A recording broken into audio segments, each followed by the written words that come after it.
A Bíblia diz que Caleb vira para Josué.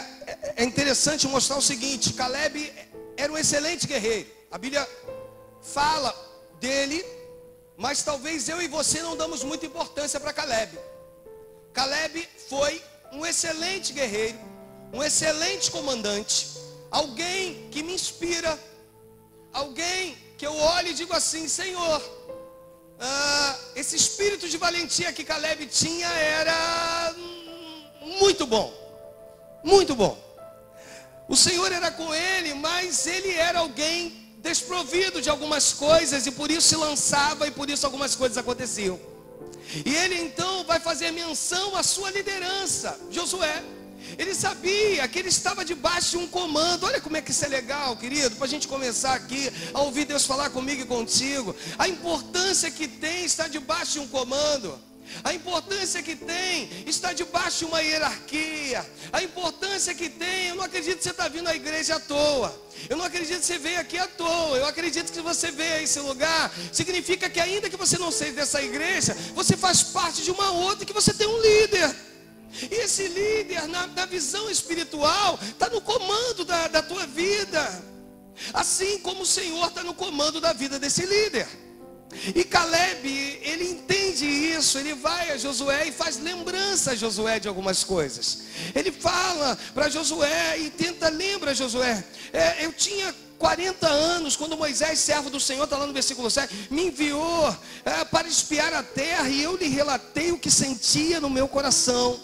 Sabe, eu preciso deixar para você nessa hora que quando acontece comigo e contigo de nós entendermos o que é possuir uma visão, eu falei sobre isso, eu preguei sobre restaurando a minha visão, mas hoje eu quero ir um pouquinho mais além. Hoje eu queria que você conseguisse entender que Caleb, ele foi tão importante, tão decisivo, porque os espias chegam, retornam, e você conhece bem a história, e contam: olha, realmente é uma terra que mana leite e mel, mas lá há grandes guerreiros, há gigantes, é uma cidade fortificada, com muros altos, não tem como a gente entrar, não tem como possuí-la.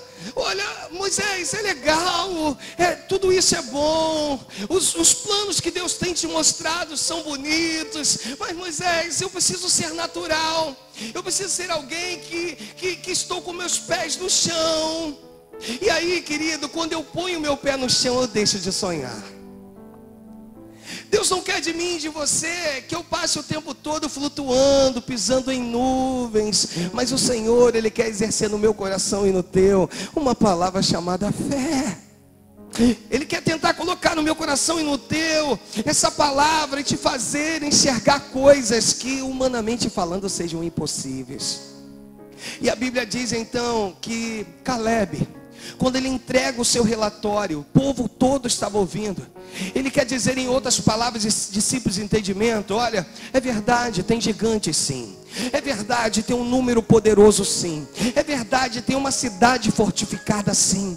Tem tudo isso que eles disseram, é verdade. Mas olha, eu estou preso numa promessa que Deus nos deu, que aonde colocássemos a planta dos nossos pés, o Senhor nos daria por herança.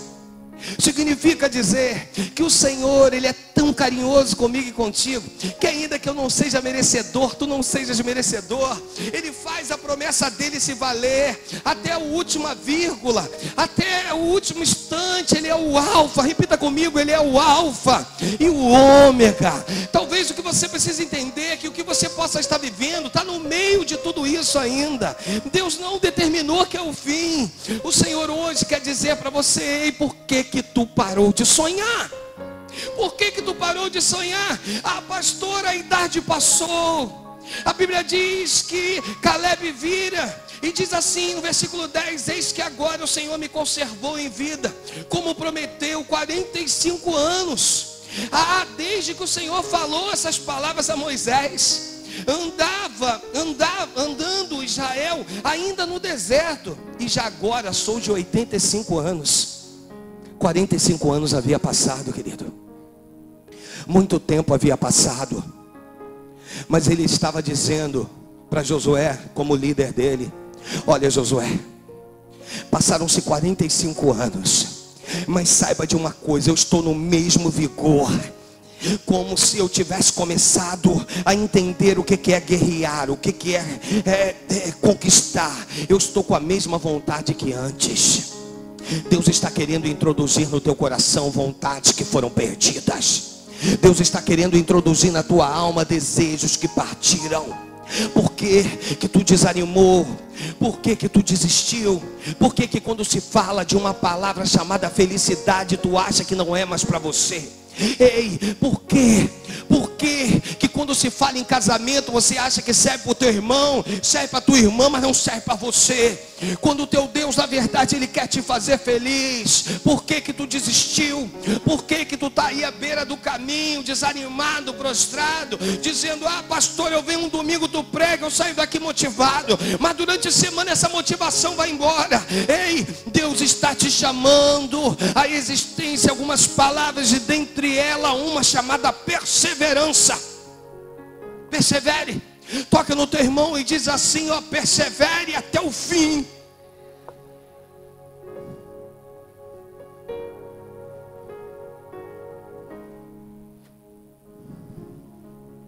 Eis que agora o Senhor me conservou em vida, como prometeu. 45 anos desde quando o Senhor falou essas palavras com Moisés. Andava o povo ainda no deserto. Tu esqueceu o que foi ministrado na semana passada? A única coisa que o povo hebreu sabia fazer era tijolos no Egito. A única coisa que eles sabiam fazer com perfeição era fazer tijolos. E Deus tira eles do Egito com um propósito de conquistar. Deus diz então que entregaria uma terra nas mãos deles, mas essa terra ia precisar ser conquistada, e para conquistar ia precisar arregaçar as mangas. Toca no teu irmão e diz para ele assim: está no momento de você arregaçar suas mangas. Por favor, vira para ele de novo, olha nos olhos dele e diz assim: um ano ainda não terminou. Por que que tu parou? É momento de arregaçar as mangas. É momento de dizer: Senhor, estou aqui.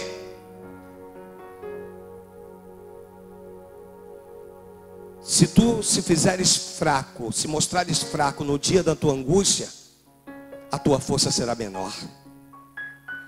Pastor, mas está difícil. Levanta a cabeça, levanta a cabeça. Quem te guia é o Senhor. O comando está vindo do alto para a tua vida. Por que que tu está olhando para o chão? Ei, quem olha para o chão é aqueles, eu já contei aqui. Uma vez eu fui fazer um sepultamento de uma jovem de 21 anos. Caiu no banheiro, infarto fulminante, 21 anos. E fui eu lá, junto com aquela família. E quando nós entramos no cemitério, sepultamos, tal, quando nós estávamos saindo do cemitério, veio de lá para cá um comboio, com certeza de alguém bem envolvido no espiritismo. E eles se acham então que são donos do cemitério. Há um espírito que lá na macumba é chamado de Omulu. Ele se diz que ele é o rei do cemitério, o anjo da morte. Ele diz que ali é o território dele. É mais ou menos isso aí, Silvio? É mais ou menos isso, tu que teve envolvido muitos anos nisso aí. Então ele diz que ali é a área dele. O crente não pode entrar, e se entrar tem que estar atento. E de repente vinha eu caminhando, e de início eu fiquei com medo. Eu confesso para você, se eu falar que não fiquei, eu estou mentindo. Eu preciso falar a verdade para você. Eu vinha caminhando, olhei, eu falei: Jesus, que negócio é? Todo mundo de branco, turbante, aquela coisa toda, cheio de cordão. E eles vinham e nós estávamos indo. E eu falei: ah, Senhor, agora tu precisa mostrar que é comigo nesse lugar. Tu precisa mostrar, porque eu creio, Deus, que tu criou os céus e a terra. Tu está no comando sobre todas as coisas. E aí eu comecei, então em meio àquele medo, aquele temor, eu comecei a descer. Sabe quando tu desce e o Senhor te exalta? É nessa hora que Deus faz na minha vida e na tua. Eu comecei a falar com Deus: Senhor, meu Pai, olha essa situação, eles estão vindo. E eu percebi uma mulher, e essa mulher é que estava mais fantasiada dentre eles. E eu falei: bem, aquela deve ser a autoridade espiritual na vida deles. Aquela deve ser a pessoa que é a autoridade espiritual. Bem, vai se confrontar nesse cemitério duas autoridades espirituais. Eu como pastor e ela como mãe de encosto. E aí nós estávamos caminhando, querido. E eu, então, é como se eu ouvisse uma voz dizendo: filho, erga a tua cabeça. E eu continuei caminhando e ergui a minha cabeça não para afrontá-los, porque a nossa guerra não é contra a carne ou sangue, mas para me manter na minha posição ali de homem de Deus. E eu falei, eu vou erguer minha cabeça e vou seguir. Sabe, queridos, no momento em que os cortejos se cruzaram, todos eles tiveram que olhar para baixo e olhar para a posição contrária ao qual eu passava. Sabe por quê, querido? Porque quem está na minha vida e na tua é o Senhor que comanda todas as coisas no céu, na terra e debaixo da terra. E a esse nome, querido, todo o poder foi dado nos céus, na terra e debaixo dela. E todo mundo um dia vai ter que confessar que Jesus Cristo é o Senhor.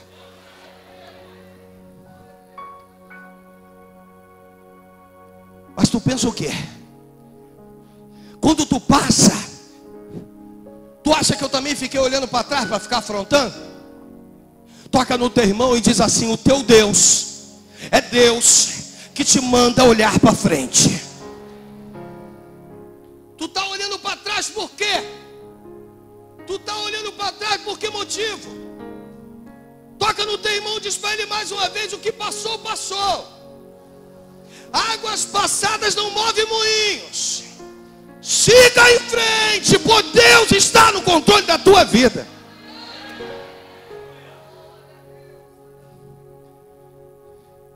Enquanto tu está preso ao passado, querido, as coisas estão presas. Enquanto tu está preso às coisas que te aconteceram, a tua vida não anda. E Deus hoje quer falar comigo e contigo. Ei, se desvencilhe do teu passado. Ei, tem alguma coisa atrapalhando a tua caminhada aí? Começa a declarar em nome de Jesus que parta em retirada hoje, porque a partir de hoje o teu alvo é Cristo e nada vai impedir algumas palavras que serão profetizadas na tua vida hoje.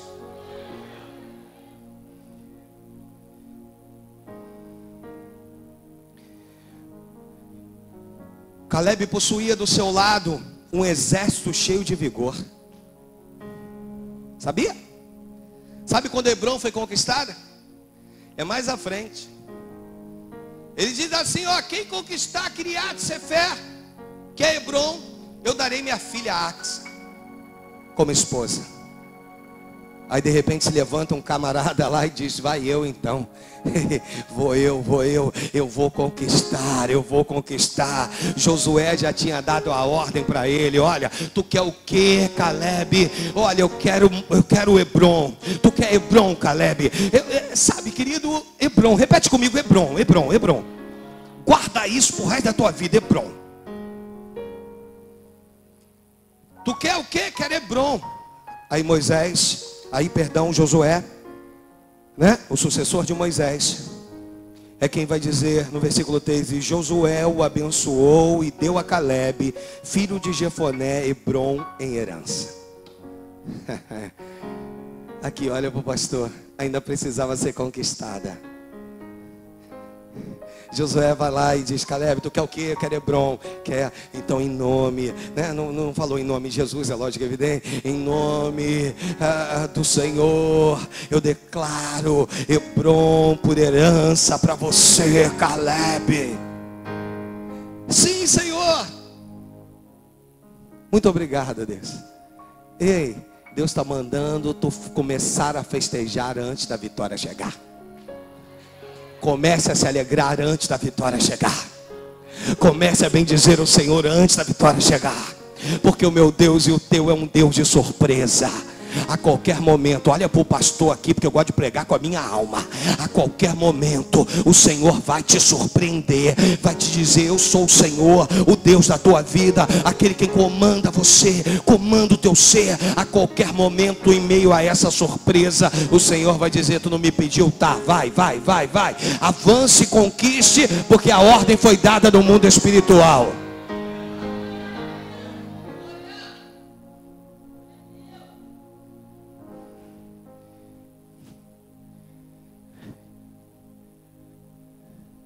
Caminhe comigo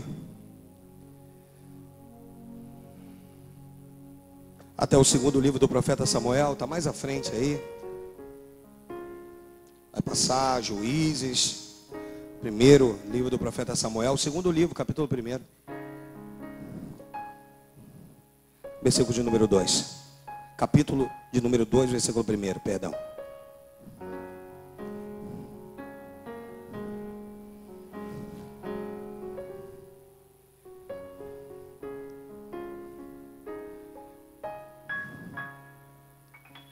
Vamos recapitular um pouquinho aqui. Caleb, ele pede o que a Josué? Ele pede que cidade? Ele pede, ou mais uma vez, ele pede Hebrom. A Bíblia diz lá no capítulo 2, versículo 1: depois disto consultou Davi ao Senhor e disse: subirei em algumas das cidades de Judá. Respondeu-lhe o Senhor: sobe. Perguntou Davi: para onde subirei? Respondeu o Senhor: para... Subiu Davi para lá e também com suas 2 mulheres. Versículo 3: fez Davi subir os homens que estavam com ele, cada um com a sua família, e habitaram nas aldeias em 7 anos e meio, aproximadamente. Davi ficou em Hebrom, até depois ir para Jerusalém. Mas tu vai entender a importância que tem Hebrom nesse início de reinado. Em primeiro lugar, eu queria te dizer que a preocupação maior de Davi era com o Senhor. Senhor, aonde vai começar o meu reinado? Aonde Deus vai começar a minha história? Aonde, Senhor, eu vou tomar posse? Porque os historiadores vão dizer que em torno de 10 a 12 anos depois que Davi corta a cabeça de Golias, leva 10 a 12 anos para ele reinar sobre Hebrom. Significa para mim que muitos anos se passaram, também desde a sua consagração com Samuel na casa de Jessé, seu pai, da morte do gigante Golias. Entre 10 e 12 anos se passaram. Mas você sabe que a história de Davi é uma história riquíssima, belíssima. Deus estava forjando o seu caráter de guerreiro. Deus estava forjando ele para que ele pudesse tomar posse de algumas coisas e pudesse ir até o final. Significa dizer que Deus não quer que tu fique na beira do caminho. Significa dizer que aquilo que tu começou, tu precisa ir até o fim. Significa dizer que tu foi chamado como mais que vencedor em Cristo Jesus. Significa dizer algumas coisas para mim e para ti. Mas deixa eu tentar te fazer aqui entender. Aí Davi vai lá e consulta o Senhor para dizer: Deus, aonde vai começar a minha história? Eu tenho profetizado aqui nesse lugar que essa igreja será conhecida como a igreja de maior número de empresários aqui na redondeza. Os que creem, por favor, diga amém. Eu preciso me preocupar onde é que Deus comece a minha história. De que maneira, Senhor, tu quer que eu trilhe a minha história? De que maneira? Aonde começa, Senhor? É aqui? Mas Deus, começa tão pequenininho. Aí o Senhor do alto: mas é aí que eu vou te honrar. É aí. É Isaac querendo descer ao Egito, lá no livro do Gênesis, lá no capítulo 26. E o Senhor virando para Isaac: Isaac, não desças ao Egito, permaneça na terra que eu te disser. Aí eu vou te abençoar. É aí que eu vou te honrar. É aí que as coisas vão acontecer na tua vida. Ei, sabe o que Deus está falando comigo e contigo? Sabe como é que é a igreja, querida e querido? Igreja é um local para você criar raiz. É um local para você se solidificar. Não tem que ficar: olha, eu estou aqui, olha, eu estou ali, olha, eu estou lá. Eu preciso criar raiz. Eu preciso entender que quando eu crio raiz, essas raízes vão tanto para os lados quanto para baixo. Aí vem o vento no meu arranca, vem a tempestade, não me arranca, porque eu estou no lugar edificado através do nome do Senhor Jesus. Toca no teu irmão e diz assim: fala em amor, decida logo a tua vida aí.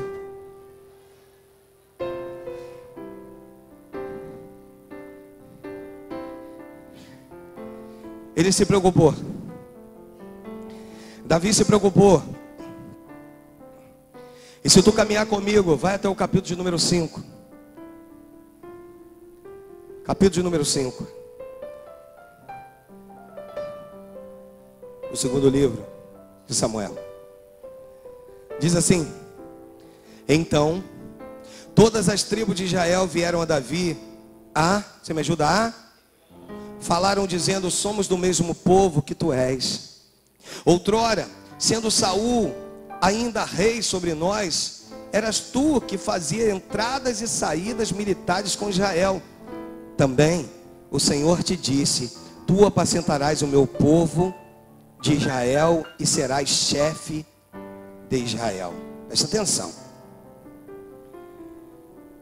Diz assim o versículo 1: então todas as tribos de Israel vieram a Davi a Hebrom e falaram dizendo, todas as tribos, juntou todo mundo: somos do mesmo povo que tu és, que significa o seguinte: tu também, Davi, és um israelita, e nós somos do mesmo povo que tu és. Eu dei um testemunho pessoal aqui na quinta-feira de algumas coisas que às vezes a gente evita até falar, porque soa às vezes como soberba, como... É complicado, porque a gente não sabe o coração que está recebendo. Mas quantos foram os lugares ou as pessoas que Deus me colocou, e no meio de algumas pessoas que eu nunca imaginei estar na minha vida. Nunca imaginei estar, por mais que eu fosse um sonhador. Tu está entendendo? Diz amém. Nunca imaginei. E aí eu me aproximar dessas pessoas, o primeiro contato com elas era uma coisa tão deslumbrante, uma coisa tão impressionante, que eu ouvia dessas pessoas assim: olha, pastor Alexandre, eu não sei o que houve, rapaz, eu nem podia estar contigo, porque lá de onde eu venho, o critério lá é rígido, o sistema é rígido, eu nem podia estar de muita afinidade contigo, sem a minha autorização, mas não sei o que houve, pastor, mas Deus me fez eu te amar de uma maneira, e eu não ouvi isso de uma pessoa, querido, eu ouvi de várias, e Deus vai abrindo o caminho e tu vai entrando, e Deus vai abrindo e tu vai entrando, e Deus vai abrindo e tu vai entrando. Sabe o que é isso? Isso se chama, poder de Deus. Isso se chama poder de Deus. As tribos tiveram que dizer: Davi, tu és um israelita, tu és um dos nossos. A segunda coisa que Deus fala com eles é o seguinte, que as tribos falam com ele é o seguinte: olha, outrora sendo Saul ainda rei sobre nós, era tu que fazia entradas e saídas militares com Israel. Também o Senhor te disse: tu apacentarás Israel e serás por chefe de Israel. Presta atenção no que eu preciso te dizer. Bem, a segunda coisa que Deus, terceiro motivo que trouxeram as tribos até Davi, era de dizer: olha, Davi, tu é o melhor guerreiro e tu é o melhor líder que nós já conhecemos na história. Olha, na época de Saul, era tu quem comandava, era contigo. A história era contigo, era tu que estava na frente, era tu tal. Por isso nós queremos nos juntar a ti. Mas um terceiro motivo também, Davi, nos faz querer juntar-se a ti. E o terceiro motivo é que tu és um escolhido do Senhor. Tu és um escolhido do Senhor. E quando tu és um escolhido de Deus, como tu és um escolhido do Senhor, nós queremos estar contigo, porque Deus te escolheu para apacentar o povo dele. Eu caminho agora, devido a não ter muito tempo, para o fim dessa mensagem. Hebrom. E eu quero que a igreja possa receber. Hebrom, um lugar de orgulho. Sabe para quem? Para o povo de Caleb. Caleb era da tribo de Judá. Hebrom, nascia ali o reinado de Caleb, do rei Davi, através das terras que eram de Caleb, que era da mesma tribo de Davi. Olha o mistério. Hebrom, então, era um lugar de orgulho.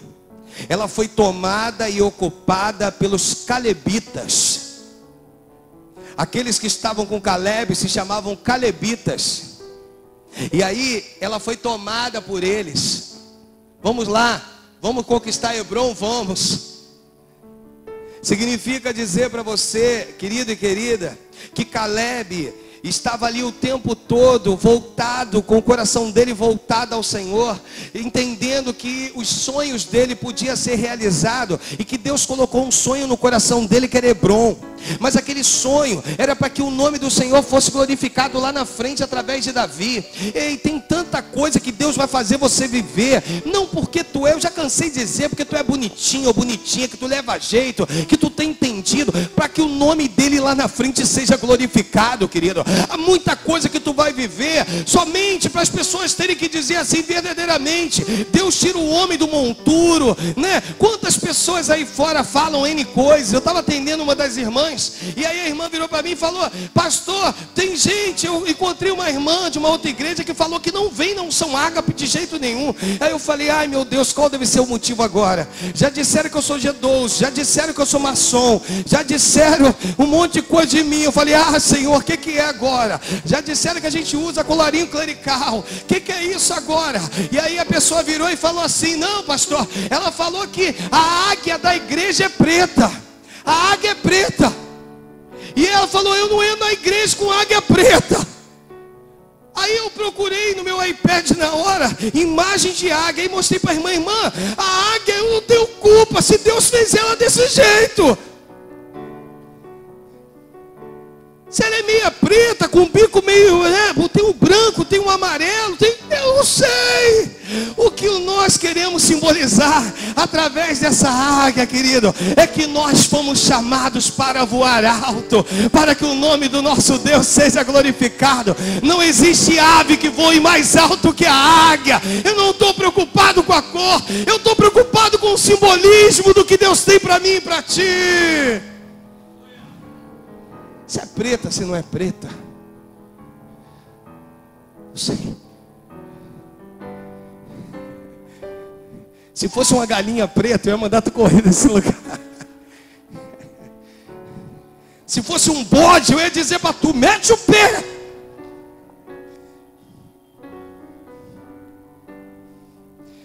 Se o pastor usasse colarinho clerical, mas tivesse aqui um Jesus morto na cruz, ensanguentado, eu ia dizer para você: mete o pé também, porque aqui não tem um Deus vivo.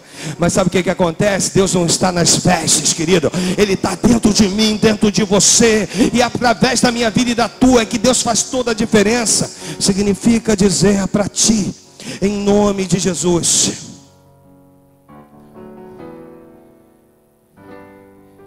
que Hebron nasceu no coração de Caleb, que era da tribo de Judá, para que a partir dali, lá na frente, Davi pudesse estar naquele lugar e iniciar o seu chamado. Vamos lá. Hebron significa aliança. Hebron significa cidade de refúgio. Hebron significa amigo de Deus. Hebron significa perseverança. Hebron significa coragem. Hebron significa resistência. Hebron, o início do cumprimento de uma promessa. Eu quero falar hoje do teu Hebron. Eu quero falar hoje do meu Hebron. O lugar que Deus me colocou para que grandes outras coisas acontecessem.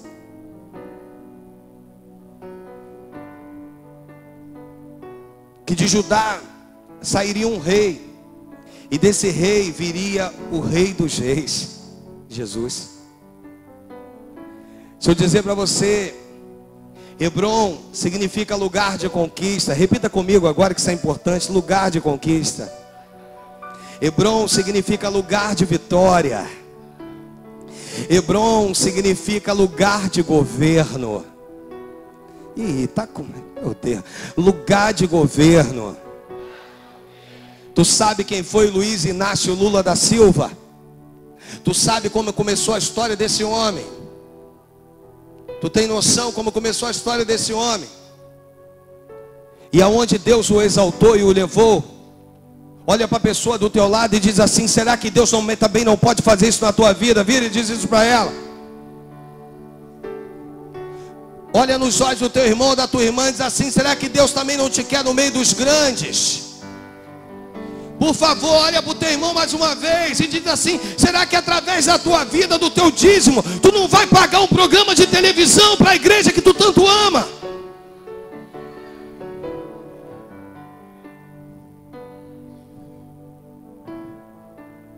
Por que isso só serve para A, para B ou para C? Por que o povo de Deus não pode tomar posse disso? Por que quando Deus fala de um tempo de governo, eu fico assim: ah, pastor, é para o meu irmão, mas não é para mim? Hebron, repita comigo: Hebron, um lugar de habitação. Hebron, um lugar de exaltação. Hebrom, pode vir, entenda, um lugar, querido, de justiça. Hebrom, um lugar de governo. Eu quero declarar sobre essa igreja. Eu estava aqui, saindo aqui dos Novos da Unção ontem, e uma irmã me parou e falou: pastor Alexandre, eu precisava falar algumas coisas com o senhor. Eu falei: tudo bem, minha irmã, pode falar. E ela falou assim: pastor, como eu tenho orgulho, eu não estou há muito tempo na Unção Ágape, mas como eu tenho orgulho de virar para as pessoas, até da igreja que eu era, o orgulho de dizer que o Senhor é o meu pastor, que eu tenho um pastor. Sabe por quê, pastor? O tempo todo eu vejo o senhor naquele altar tentando implantar uma visão que Deus te deu. O tempo todo eu vejo o senhor naquele altar querendo que o povo viva aquilo que o senhor tem vivido, experiências que o senhor tem vivido o tempo todo. E ela falou assim: pastor, não desista, siga em frente, porque eu quero viver tudo aquilo que o senhor tem ministrado nesse altar. Eu quero viver tudo isso. Ei, olha nos olhos do teu irmão e diz assim: um tempo de governo chegou. Um tempo onde o Senhor está virando para você e está dizendo: é contigo, eu quero te honrar, eu quero fazer de você nesse local um referencial, eu quero fazer da tua vida um referencial de vitória, um referencial de poder. Ei, chega, querido, chega de andar cabisbaixo, chega de andar olhando para o chão, achando que as coisas... outra coisa que eu preciso dizer para você: não vai cair do céu. Vira para o teu irmão e diz assim: não vai cair do céu, tem que ir atrás. Não cai do céu, tem que ir atrás. O que você tem que fazer, não espera ninguém fazer por você, não. Eu viro sempre para os meus, os mais próximos, digo assim: rapaz, como é que está aquela situação? Ah, pastor, eu estou aguardando um e-mail, a ligação. Ah, querido, se fosse eu ia ligar toda hora, eu ia passar e-mail toda hora, a pessoa ia ter que olhar do outro lado e falar: rapaz, esse cara é chato pra caramba, eu preciso atendê-lo, eu preciso resolver o que ele está me pedindo. Sabe por quê, querido? Porque eu acredito que uma promessa vinda do alto, ela pode se cumprir a qualquer momento.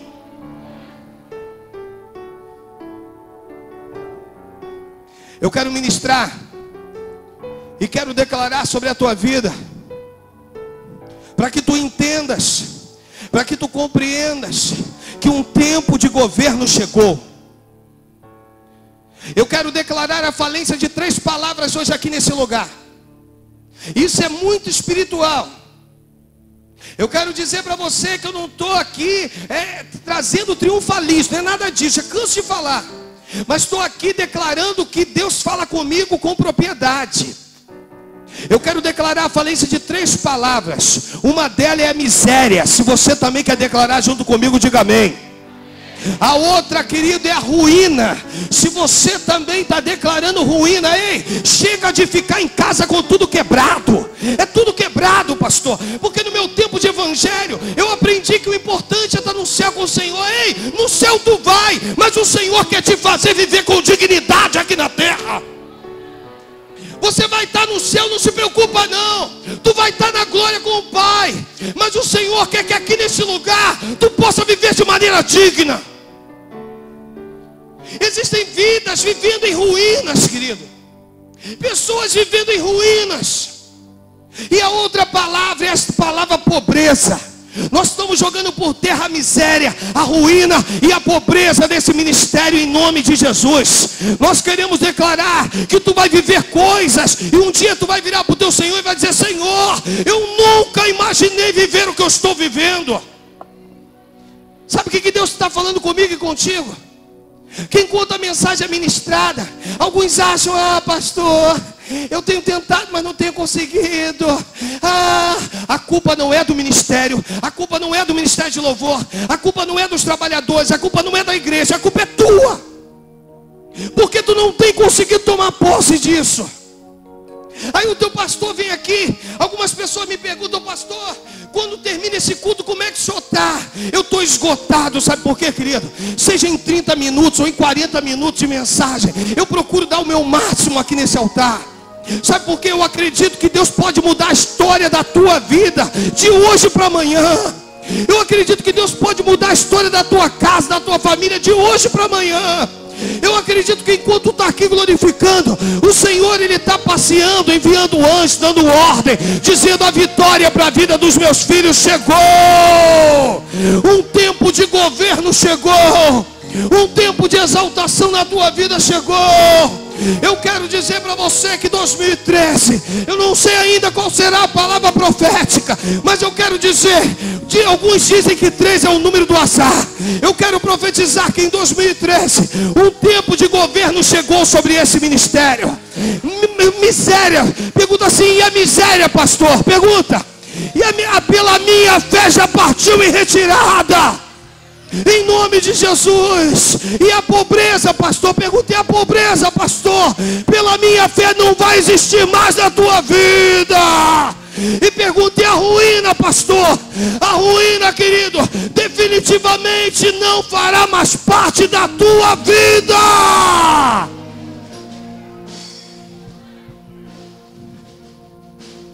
Esse louvor que ele vai ministrar, posso aqui, só vou te dar. Tem uma parte dele que diz assim: eu vejo um povo eleito assumindo o seu lugar. Eu vejo um povo eleito assumindo o seu lugar. Eu vejo um povo eleito, É você que é esse povo eleito. Está assumindo o seu lugar hoje. Está assumindo o seu lugar. Está assumindo o seu lugar em nome de Jesus. Está assumindo o seu lugar. Eu vejo um avivamento nesse lugar. Eu vejo um avivamento. Ei, glorifica o Senhor aí, querido. Glorifica. Não deixa o inimigo da tua alma tapar os teus ouvidos espirituais nessa hora não, em nome de Jesus. Eu vejo um povo eleito. Eu não abro mão de ser eleito. Eu não abro mão.